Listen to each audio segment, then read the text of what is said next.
Welcome to జిల్లా వాణి news. అందరికీ నమస్కారం అండి. ఈ రోజు ప్రధానంగా మన రంపచోడవరం పరిధిలో అభివృద్ధి సంక్షేమం అంటూ ఏ విధంగా ముందుకెళ్తా ఉన్నాం అన్నది ప్రజలందరికీ ఒక తెలియాలనే ఉద్దేశంతో ఈ రోజు ఈ యొక్క మీడియా సమావేశం ఏర్పాటు చేయడం జరిగింది. అయితే ఇప్పటికే సంవత్సరంన్నర అయితూ మన కూటమి ప్రభుత్వం అధికారంలోకి వచ్చిన సంవత్సరంన్నరలోనే మనము ఏదైతే సూపర్ 6 హామీలు ఇచ్చినామో అవి దాదాపుగా నెరవేర్చినటువంటి ఘనత మన చంద్రబాబు నాయుడు గారి కూటమి ప్రభుత్వాన్ని.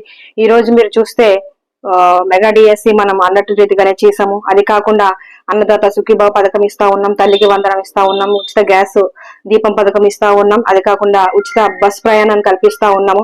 రీసెంట్ గా మీరు చూస్తే కానిస్టేబుల్ ఉద్యోగాలు కూడా మనం భర్తీ చేయడం జరిగింది. ఈ విధంగా మన రాష్ట్రం అప్పుల పాలైపోయినప్పటికీ కూడా ఉన్నటువంటి నిధుల్ని సద్వినియోగం చేసుకుంటూ మన చంద్రబాబు నాయుడు గారు ఏ విధంగా మన రాష్ట్రాన్ని ముందుకు తీసుకెళ్తా ఉన్నారు అన్నది ప్రజలందరూ కూడా గమనిస్తూనే ఉన్నారు. అయితే మొన్న జరిగినటువంటి జగన్మోహన్ రెడ్డి గారి పుట్టినరోజు సందర్భంగా డోర్ డెలివరీ అనంతబాబు అయినటువంటి ఎమ్మెల్సీ అనంతబాబు చేస్తున్నటువంటి వ్యాఖ్యలపై మేము అతను అన్నాడని సమాధానం చెప్పడం కాదు, కానీ ప్రజలకి చెప్పాల్సినటువంటి బాధ్యత నా మీద ఉంది కనుక ఈ రోజు స్పందిస్తా ఉన్నాను. అయితే ఎవరైనా పుట్టినరోజు అంటే విష్ చేస్తారు. అతను ఏం చేశాడు, ఏం అభివృద్ధి చేశాడు, మేము ఏమి పనులు చేశాం, మా నాయకుడు ఏం చేశాడు అని చెప్పి మాట్లాడాల్సిన రోజు కూడా ఆ కేక్ కట్ చేసిన తర్వాత ఎమ్మెల్యే ఇలాంటిది, ఆ ఎమ్మెల్యే ఇలాంటిది అని చెప్పి రకరకాల ఆరోపణలు చేస్తున్నటువంటి పరిస్థితులు స్వయంగా ప్రజలందరూ కూడా చూస్తూనే ఉన్నారు. అయితే మీరు ఏం అభివృద్ధి చేశారు, ఏం సంక్షేమం చేశారు అని అడుగునటువంటి పరిస్థితి మీరు చూశారు. అయితే ఈ రోజు నేను మొన్నే ప్రెస్ కాన్ఫరెన్స్ లో చెప్పడం జరిగింది, మేము ఎన్ని కోట్ల నిధులు తెచ్చినాము R&B లోను, అదే విధంగా పంచాయతీరాజ్ సంబంధించి పిఐకు సంబంధించి ఇట్లాగా ఏ విధంగా ఫండ్స్ మేము తీసుకొచ్చామన్నది ప్రజలకి ఆల్రెడీ వివరించడం జరిగింది. అది చెప్పినా సరే ఇంకా మీరు ఏం అభివృద్ధి చేశారు, ప్రజలందరూ కూడా మిమ్మల్ని చీకొడుతున్నటువంటి పరిస్థితులు మీకు అర్థం కావట్లేదా అని ఆ డోర్ డెలివరీ అనంతబాబు మాట్లాడుతున్నటువంటి పరిస్థితులు తీవ్రంగా ఖండిస్తా ఉన్నాం. ఈ రోజు మీరు స్వయంగా చూస్తే రాష్ట్రంలోనే ఇంత అవినీతి ఎమ్మెల్యే ఎక్కడా లేరు అని మాట్లాడుతున్నటువంటి పరిస్థితి ఈ రోజు మీరు స్వయంగా చూస్తూనే ఉన్నారు. అతను ఒక డమ్మీ మహిళల్ని పెట్టుకొని, గిరిజన మహిళల్ని అతను గుప్పెట్లో పెట్టుకొని ఏ విధంగా 10 సంవత్సరాలు దోచుకున్నాడు అన్నది ప్రజలందరికీ తెలుసు. ఈ రోజు మాజీ ఎమ్మెల్యే ధనలక్ష్మి ఏమీ సంపాదించుకోలేదు, శిరీష నువ్వు మాత్రం ఇంత సంపాదించేసుకున్నావు, ఇంత అక్రమాలు చేస్తా ఉన్నావు, ఇన్ని అరాచకాలు చేస్తా ఉన్నావు అని మాట్లాడుతూ ఉన్నాడు. ఆ ధనలక్ష్మి ఏమైనా సంపాదించుకోవాలంటే ఆమె చేతిలో పవర్ ఉంటాయి కదా, ఎమ్మెల్యే అనే ఒక సంతకం తప్ప ఆవిడ చేతిలో పవర్ లేదు. అప్పుడు ఆమె ఏం సంపాదించుకుంటది? ఆమె పేరు చెప్పి నువ్వే కదా సంపాదించుకున్నావు. ఈ రోజు ఢిల్లీలో హౌస్ ఉంది, ఎక్కడ పడితే అక్కడ చేపల చెరువులు ఉన్నాయి, ప్రభుత్వ భూములను కబ్జా చేసినటువంటి పరిస్థితి, గిరిజనులను మోసం చేసి భూములు లాక్కున్నటువంటి పరిస్థితి, డమ్మీ సర్టిఫికెట్లు, ఫేక్ సర్టిఫికెట్ల పదవులు చేసినటువంటి పరిస్థితి. ఎన్ని ప్రజలకు తెలియవనుకుంటున్నాడో ఏంటి అనంతబాబు, నాకు అర్థం కావట్లేదు. నీకు ఇంకెలాగో సమయం కూడా లేదు, మరికొద్ది రోజుల్లోనే నువ్వు వెళ్ళిపోయే పరిస్థితి కూడా ఉంది. అయితే నువ్వు మతి భ్రమించి మాట్లాడుతా ఉన్నావా అని ఈ సందర్భంగా నేను ప్రశ్నిస్తా ఉన్నాను. ఈరోజు చూస్తే ప్రజలందరికీ కూడా తెలియాలి, మేము ఓన్లీ ఒక్క డిపార్ట్మెంట్ PIU డిపార్ట్మెంట్ నుంచే ఫస్ట్ ఫేజ్ లో 11 రోడ్స్ గాను 55 కోట్ల నిధులు మేము విడుదల చేసాం. దాని డీటెయిల్స్ కూడా మీకు ఇస్తాం. సెకండ్ ఫేజ్ లో 7 రోడ్లు, దీనికి 24 కోట్లు మేము మంజూరు చేసాం. అవి కూడా ఆల్రెడీ వర్క్లు కంప్లీట్ అయినాయి. ఇప్పుడు మళ్ళీ రీసెంట్ గా 2025-26 సంవత్సరానికి గాను ఫేజ్ 3 PIUకు సంబంధించి మొత్తం 20 రోడ్లు శాంక్షన్ తీసుకొస్తా ఉన్నాం. ఈ రోజు రేపు ఆల్రెడీ మాకి వచ్చేసింది నోటిఫికేషన్ కూడా. అయితే వీటికి నిమిత్తం 20 రోడ్లకి 70 కోట్ల రూపాయలు తీసుకొచ్చాం. ఇన్ని కోట్లు మేము ప్రజలకి ఇంత కష్టపడి సీఎం గారితో మాట్లాడి మా పరిస్థితి, ఏజెన్సీ ప్రాంత పరిస్థితి ఇట్లా ఉందని మేము ఇన్ని కోట్ల రూపాయలు తీసుకొచ్చి ఇంత సంక్షేమాన్ని అందిస్తా ఉంటే ఎమ్మెల్యే నువ్వు ఏం చేస్తా ఉన్నావు అని అడుగుతున్నటువంటి పరిస్థితి. అయితే నేను ఒకటే తెలియజేస్తా ఉన్నాను, ఏం జరుగుతుంది ఏంటి అన్నది ప్రజలు చూస్తూనే ఉన్నారు. ఒకవేళ నిజంగానే మేము అవినీతి అక్రమ ఎమ్మెల్యే అయితే ఈ రోజు గ్రామాల్లోకి వెళ్తే ఎందుకు బ్రహ్మరథం పడతా ఉన్నారు, ఎందుకు మా కాళ్ళు గడికి పూలు జల్లుతా ఉన్నారు, హారతులు ఇస్తా ఉన్నారు? మేము మంచి ఎమ్మెల్యే కాదు, మంచి పని చేయట్లేదంటే వాళ్ళందరూ మమ్మల్ని తిట్టుకోవాలి కదా, గ్రామ బహిష్కరణ చేస్తారు కదా ఏదైనా ఊరెళ్తే. కానీ ఈ రోజు ఎందుకు మాకు ప్రజలందరూ మద్దతు తెలియజేస్తా ఉన్నారు? ఇది కూడా గమనించాలి. నువ్వు ఎవరో చెప్పి నీ పక్కన ఉన్న దొంగ నాయకులు అందరినీ అలా ఆలోచన ప్రకారం నువ్వు వెళ్తే కరెక్ట్ కాదు. ఎవరైనా సాధారణ మనుషులను అడగండి, ఊర్లోకి వెళ్ళి ఏం జరుగుతుంది ఏంటి, ఆ ఎమ్మెల్యే పరిస్థితి ఏంటి, మా కోసం ఏమనుకుంటున్నారు అన్నది కూడా ఆలోచించుకోవాలి ఒకసారి. ఈ రోజు చూస్తే మొన్న వీడియోలో మాట్లాడినప్పుడు నీ పక్కన ఉన్న నాయకులే మాతో మాట్లాడతారు, ఈ రోజు మేము ఇక్కడ ఉండలేము, ఇలాంటి నాయకుడి దగ్గర మీ పార్టీలో ఉండలేం, సరైన గుర్తింపు లేదు మాకు, మీ పార్టీలోకి వచ్చేస్తాం, మాకు జాయిన్ చేసుకోండి మేడం అని అడుగుతున్నటువంటి పరిస్థితులు ఈ రోజు చూస్తా ఉన్నారు. మీరు పంచాయతీల వారికి ఎంత వేల మంది జాయిన్ అవుతా ఉన్నారు పార్టీలో. కానీ మా నాయకులందరూ కూడా చాలా ఓర్పుతో ఉన్నారు. మాకు ఎమ్మెల్యే గారు ఒక్క మాట చెప్తే అనంతబాబుకి ఇంటికి వెళ్ళి సరైన గుణపాఠం చెప్తామని మా నాయకులు, మా కార్యకర్తలందరూ కూడా వెయిట్ చేస్తా ఉన్నారు. కానీ మా నాయకుడు అలాంటి నాయకుడు కాదు. మా చంద్రబాబు నాయుడు గారు ఒక సిద్ధాంతాలు కలిగినటువంటి వ్యక్తి, ఒక మంచి ఆలోచనలు కలిగినటువంటి వ్యక్తి. క్రూర రాజకీయాలు చేయకూడదు, వైసీపీ గవర్నమెంట్ లాగా మన ప్రభుత్వం ఉండకూడదని మా అందరికి చెప్తా ఉన్నారు. మేము కూడా అదే దారిలో వెళ్తా ఉన్నాం. దయచేసి ఎవరు గొడవలు పెట్టుకోవద్దు, శాంతియుతంగా ఉండండి, సహనం పాటించండి అని మా నాయకులందరూ మేము చెప్పుకుంటా వెళ్తా ఉంటే ఈ రోజు దాన్ని చేతకానితనంగా మీరు భావించి ఈ రోజు విచ్చలవిడిగా మాట్లాడుతున్నటువంటి పరిస్థితులు మీరు స్వయంగా చూస్తూనే ఉన్నారు. దాచుకో అనుకుంటే ఈ రోజు ఎక్కడో ఉన్న మృతదేహాలు తీసుకెళ్ళడానికి నా సొంత వెహికల్ పెట్టాల్సిన అవసరం లేదు. 200 డెడ్ బాడీలు తరలించడం అంటే మామూలు విషయం కాదు. నెలకొచ్చి నాకు ఒక అంబులెన్స్ రన్ చేయడానికి 3 లక్షల రూపాయలు ఖర్చు అవుతుంది. దానికి పెట్రోల్, డ్రైవర్ కి ఇవ్వాల్సినట్టు, క్లీనర్ కి ఇవ్వాల్సినటువంటి జీతం, ఇవన్నీ నా సొంత ఖర్చులతో నేను ఇచ్చుకుంటా ఉన్నాను. ఆ డబ్బులు నాకు మిగిలినట్టే కదా. దాచుకో అనుకుంటే 5 సంవత్సరాల పదవి వచ్చిందని ఎందుకంటా ఉన్నామంటే నిజంగానే మేము ఒక గిరిజన మహిళని, ఒక అంగన్వాడీ కార్యకర్తని ఖచ్చితంగా సార్ సీఎం గారు గుర్తించి మాకు ఈ అవకాశం ఇచ్చారు కనుక ఈ 5 సంవత్సరాలు కూడా ప్రజలు నమ్మి నన్ను ఓటేశారు కనుక ఖచ్చితంగా వాళ్ళకి న్యాయం చెయ్యాలి, అభివృద్ధి చెయ్యాలి, సంక్షేమం చేయాలని ఈ రోజు మేము ముందుకెళ్తా ఉన్నాం. కానీ ఈ రోజు వాళ్ళు మాట్లాడేటువంటి మాటలు చాలా సిగ్గు మాలిన మాటలు మాట్లాడుతూ ఉన్నారు. అలాంటి ఆలోచన అయితే మాకి లేదు. ప్రజలు అందరూ కూడా గమనిస్తూనే ఉన్నారు. సర్పంచ్ కున్న వాల్యూ కూడా లేదు అని అంటే మాట అనడం ఈజీయే, గానీ ఈ రోజు ఒక అంగన్వాడీ కార్యకర్త చేతిలో ఓడిపోయాడు కదా, అంతకన్నా సిగ్గుమాలిన పని ఏమైనా ఉంటుందా చెప్పండి. ఈ రోజు ఆ మాట అనడానికి కూడా ఒక ఆయన ఆలోచించుకోకుండా మాట్లాడుతూ ఉన్నాడు. అరే ఇప్పుడు ఆవిడని అలా అంటున్నాను, రేపు పొద్దున ఆవిడ అంగన్వాడీ టీచర్ కదా, నా చేతిలో ఓడిపోయి ఎంత సిగ్గుమాల విషయం అన్న ఆవిడ నన్ను ప్రశ్నించవచ్చు అనే ఆలోచన కూడా అతనికి లేదు. మతి భ్రమించి మాట్లాడుతున్నట్టు పరిస్థితి మీరే స్వయంగా చూస్తూనే ఉన్నారు. గ్రామాల్లో మా నాయకుడు జగన్మోహన్ రెడ్డి గారి పుట్టినరోజుకి కేకులు కట్ చేయమని మమ్మల్ని పిలుస్తున్నారని. కానీ మీరు చూసారు, రంపచోడవరంలో ఒక బ్యాచ్ కట్ చేసింది, ఇంకో దగ్గర ఇంకో బ్యాచ్ కట్ చేశారు, ఇంకో దగ్గర ఇంకో బ్యాచ్. నీకెందుకు గ్రూపులుగా ఉన్నాయి మరి నీ వైఎస్ఆర్సీపీ కాంగ్రెస్ పార్టీలో? నువ్వంటే నచ్చే కదా బ్యాచ్లుగా ఉన్నారు.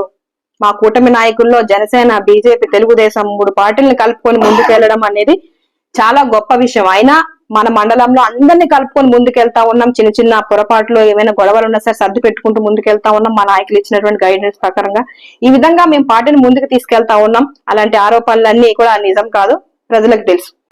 అనంతబాబు అని చెప్తాను నేను మరొకసారి, ఎన్నిసార్లు చెప్పినా సిగ్గుండదు. మేము పదే చెప్పుకుంటుండడానికి మాకేం పని పాట ఏమీ లేకుండా లేము. మొన్న మీరు చూసారు గంగవరం మండలంలో ఏమైందో. సామాన్య కార్యకర్తల్ని, ప్రజల్ని కూడా కొట్టి బెదిరిస్తున్నటువంటి పరిస్థితులు ప్రతి మండలంలో ఇట్లాగే జరుగుతా ఉంది.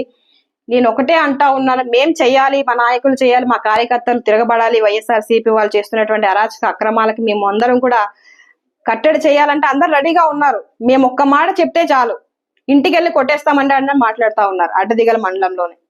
కానీ మా నాయకుడు అలాంటి నాయకుడు కాదు. దయచేసి నువ్వు ఒళ్ళు దగ్గర పెట్టుకొని మాట్లాడితే నీకే మంచిది అనంతబాబు అని మరొకసారి నేను హెచ్చరిస్తా ఉన్నాను. అంతేకాకుండా ధనలక్ష్మికి కూడా మీరు మంచి చేస్తే మంచి అని చెప్పుకోండి, అంతే తప్ప ఎమ్మెల్యే మీద బురద జల్లే ప్రయత్నం చేస్తే మాత్రం మేము సహిస్తూ ఉండము, చూస్తూ ఊరుకోము. మేము ఒక గిరిజన మహిళము, ప్రజలకు ఏ విధంగా సర్వీస్ చేస్తా ఉన్నామో మాకు తెలుసు, ఏ విధంగా చట్టాలని మేము అమలు పరచుకోవాలో మాకు తెలుసు, గిరిజన యాక్ట్స్ కూడా మాకు తెలుసు. ఒకవేళ మా విధులకు గాని మా హక్కులకు గాని భంగం కల్పిస్తే ఏ విధంగా యాక్షన్ తీసుకోవాలో, నీ పైన ఎటువంటి ఫిర్యాదులు చేయాలో కూడా మాకు తెలుసు. ఇకనైనా బుద్ధి తెచ్చుకొని ఒళ్ళు దగ్గర పెట్టుకొని మాట్లాడితే నీకే మంచిదని తెలియజేస్తా ఉన్నాను. నీ డమ్మి లక్ష్మి గతంలో ఎమ్మెల్యేగా పదవిలో ఉంది. నువ్వు కౌన్సిల్లో, శాసన మండలిలో ఎమ్మెల్సీగా ఎన్నిసార్లు గిరిజన ప్రాంత ప్రజల కోసం మాట్లాడావు? సమాధానం చెప్పు.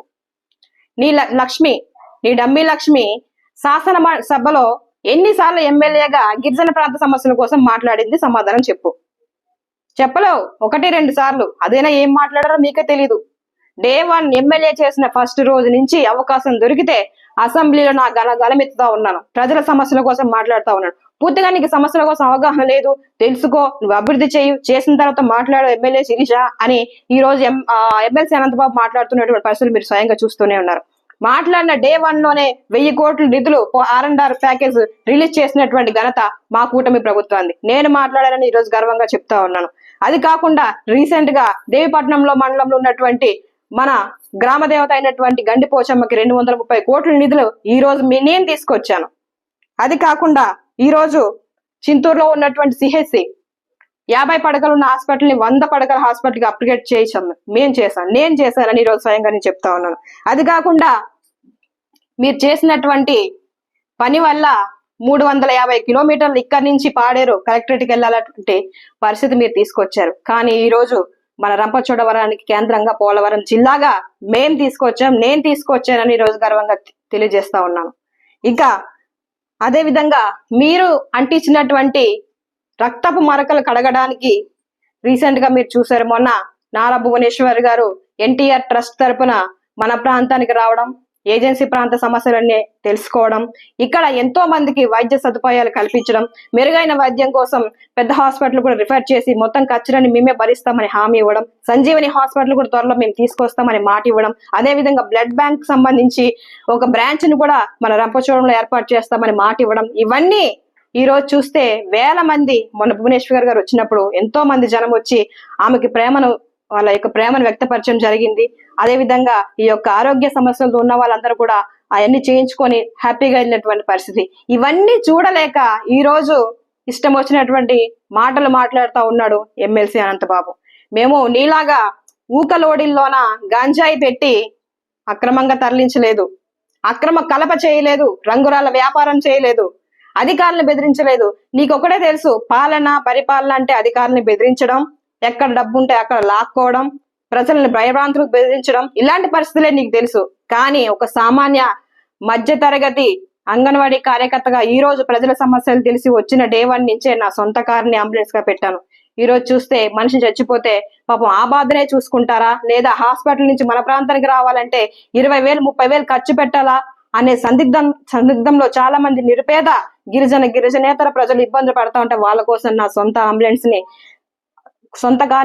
గా పెట్టి ఈ రోజు 200 పైనే మృతదేహాలని వాళ్ళ యొక్క సొంత గృహాలకి చేర్చినటువంటి ఘనత మాది, మా కుటుంబ ప్రభుత్వం అని తెలియజేస్తా ఉన్నాను. అది కాకుండా ఈ రోజు 2 కిలోమీటర్ల దూరంలో ఉన్నటువంటి ఏరియా హాస్పిటల్ నుంచి కాంప్లెక్స్ కి, రంపచోడవరంలో ఉన్నటువంటి కాంప్లెక్స్ కి పాపం గర్భిణీలు గాని ముసలి వాళ్ళు గాని అక్కడికి వెళ్ళాలంటే ఇబ్బంది పడతా ఉన్నారు, 2 కిలోమీటర్లు నడిచి వెళ్తా ఉన్నారని చెప్పి వాళ్ళ బాధను భరించలేక నేను చూడలేక నా మానవతా దృక్పథంతో ఒక ఆటోను కొనిపెట్టి ఆ ఆటో కాంప్లెక్స్ నుంచి ఏరియా హాస్పిటల్ కి ఫ్రీగా సర్వీస్ చేస్తున్నటువంటి పరిస్థితులు మీరు స్వయంగా చూస్తూనే ఉన్నారు. ఈ కేవలం పేద ప్రజల కోసం నేను చేస్తున్నటువంటి సేవా కార్యక్రమాలు. ఇలా ఎప్పుడైనా నువ్వు చేసావా? ఒకటే అడుగుతా ఉన్నాను అనంతబాబు, ఇలాంటి సేవా కార్యక్రమాలు నువ్వు ఎప్పుడైనా చేసావా? ప్రజలకు ఎప్పుడైనా నువ్వు సర్వీస్ చేసావా? లేదా గ్రామాల్లోకి వెళ్ళి ఎప్పుడైనా నేను ఇది చేశాను అది చేశానని మాట్లాడావా అని ఈరోజు ప్రశ్నిస్తా ఉన్నాను. ఇంకోటి అడుగుతా ఉన్నావు, నువ్వు సర్పంచ్కి తక్కువ, వార్డు మెంబర్కి ఎక్కువ, నువ్వు కనీసం సర్పంచ్ వాల్యూ కూడా చేయవు, నీ నాయకులే చెప్తా ఉన్నారు వీధుల్లోకి వెళ్తే రోడ్లోకి వెళ్తే అని చెప్తా ఉన్నావు. సరే, నువ్వు అన్నదే కరెక్ట్ అనుకోవచ్చు. ఒక అంగన్వాడీ కార్యకర్త చేతిలో ఏజెన్సీ టైగరు, పవర్ఫుల్ లీడరు అని చెప్పుకొని 10 సంవత్సరాలు ఒక డమ్మీ మహిళలు పెట్టుకొని వెళ్ళినటువంటి నువ్వు ఒక రాజకీయ నేతవై ఉండి ఈ రోజు ఒక వార్డు మెంబర్కి ఎక్కువ, సర్పంచ్కి తక్కువ అయినటువంటి ఒక అంగన్వాడీ కార్యకర్త చేతిలో ఓడిపోయావు కదా, నీకు సిగ్గేయట్లేదా ఈ మాట అనడానికి అని అడుగుతా ఉన్నా. ఇష్టం వచ్చినట్టుగానుగా మాట్లాడితే మాత్రం దవడపళ్ళు రాలగొడతాను అనంతబాబు అని మరొకసారి నేను హెచ్చరిస్తా ఉన్నాను. ఈ రోజు పరిస్థితులు ప్రజలందరికీ మేము తెలియజేస్తా ఉన్నాం స్పష్టంగా. మేము చేస్తున్నటువంటి అభివృద్ధి సంక్షేమం ఏంటన్నది panchayat buildings, water tanks, roads, ఇట్లాగా ఫారెస్ట్ క్లియరెన్స్ ఉన్నటువంటి రోడ్స్ కూడా ఈ రోజు మేము ఎంతో చేస్తా ఉంటే ఈ రోజు ప్రజల్ని తప్పుద్రోవ పట్టించే ప్రయత్నం చేస్తా ఉన్నాడు. అయినా సరే ఒక మనిషిని చంపి ఎంత ధైర్యంగా ప్రజల్లోకి తిరుగుతా ఉన్నామంటే మాకే అర్థం కానటువంటి పరిస్థితులు. మా ఇంట్లో మగవాళ్ళు అయితే ఇలాంటి తప్పులు చేసి బయట తిరగలేరు. నీలాంటి దుర్మార్గులకి ఇలాంటి ఆలోచనలు వస్తాయి. దయచేసి అనంతబాబు ఇక నుంచి నువ్వు మారితే బాగుంటుంది. రాబోయే స్థానిక ఎన్నికల్లో ఖచ్చితంగా ముందుకు ఉన్నాయి కదా రోజులు, ఎందుకు కంగారు పడ్డం, మీరేం చేశారు మేమేం చేశారు అనేది ప్రజలందరూ గమనిస్తూనే ఉన్నారు. ఖచ్చితంగా రాబోయే రోజుల్లో స్థానిక ఎన్నికల్లో ఖచ్చితంగా నీకు బుద్ధి చెప్తాము. దయచేసి ఇక నుంచైనా నీ ప్రవర్తన మార్చుకొని మంచి దారిలో వెళ్తే నీకే మంచిది. ఒక విషయం అయితే నాకు అర్థమవుతుంది క్లియర్ గా, రాబోయే రోజుల్లో ఎట్లాగో నువ్వు వెళ్ళిపోతావు. అయితే నీకు తెలియకుండానే నువ్వు అంటూ ఉంటావు కదా ఎప్పుడు జగన్మోహన్ రెడ్డి నేనెంత అంటే అంత, నేనేం చెప్తే అదే అని. కానీ నీకు తెలియకుండానే నీ పార్టీలో జగన్మోహన్ రెడ్డి దగ్గరికి వెళ్ళి పదవులు తెచ్చుకున్నటువంటి పరిస్థితి. ఇది నువ్వు సహించలేక ఇట్లాగా మా మీద బుద్ధ జల్లే ప్రయత్నం చేస్తున్నావేమో, సరిగ్గా మైండ్ పని చేయకని నాకు అయితే అనిపిస్తా ఉంది. దయచేసి ఇక నుంచైనా నీ ప్రవర్తన మార్చుకో. ఉన్నన్ని రోజులైనా మంచి ఆలోచనలతో ప్రజలకి ఏ విధంగా మంచి చేయాలి, మేమేం చేసాం, ఈ ఎమ్మెల్యే ఏం చేస్తుంది, ఎటువంటి అభివృద్ధి సంక్షేమ కార్యక్రమాలు చేస్తుంది అన్నది దయచేసి నువ్వు తెలుసుకో. లేదంటే నా ఇన్స్టాగ్రామ్ ఫాలో అయితే రోజు మేము ఎప్పుడు ఏం చేస్తున్నాం అన్నది అర్థమవుతుంది. ఎప్పుడో ఎమ్మెల్యే అయినప్పుడు కనిపించింది ఆ శిరీషాదేవి, మళ్ళీ తర్వాత కనిపించలేదని మాట్లాడుతూ ఉన్నాం. ఈ రోజు ప్రతి వారం గ్రీవెన్స్ పెడతా ఉన్నాం, ప్రతి ఊరు తిరుగుతా ఉన్నాం, ఎక్కడైతే అక్కడ మేము ఇనాగ్రేషన్ శంకుస్థాపన కార్యక్రమాలు చేస్తా ఉన్నాం. నీలాగా మేము శిలాఫలకాలు వేసి ఆ రోడ్లని వేయకుండా డబ్బులు తినేయలేదు మేము ఏ రోజు కూడా. ఈ రోజు చాలా గ్రామాలు వెళ్తే మీరు మొదలు పెట్టినటువంటి రోడ్లు ఎలాంటి పరిస్థితుల్లో ఉన్నాయో మేము చూస్తూనే ఉన్నాం. డబ్బులు అయితే తీసారు, అక్కడ రోడ్ లేదు. పంచాయతీ నుంచి ఫండింగ్ అయితే ఖర్చు పెట్టేశారు, అక్కడ వాటర్ ట్యాంక్ లేదు. మీరు చేసిన పని వల్లే కదా ఈ రోజు ఎంతో మంది పెన్షన్లు కోల్పోయి రోడ్డున పడినటువంటి పరిస్థితులు. ఈ రోజు ఎన్నో సార్లు జీవో నెంబర్ 3 కోసం కూడా మీరున్నప్పుడే మీ సమయంలోనే సుప్రీంకోర్టులో దాన్ని కొట్టేస్తే కనీసం రివ్యూ పిటిషన్ కూడా వేయలేదు మీ నాయకుడు. గిరిజన ఎమ్మెల్యేగా ఉంది మీ డమ్మి లక్ష్మి, ఆవిడేం స్పందించింది? కనీసం ఎవరు కూడా స్పందించలేదు కదా మీ ప్రభుత్వం.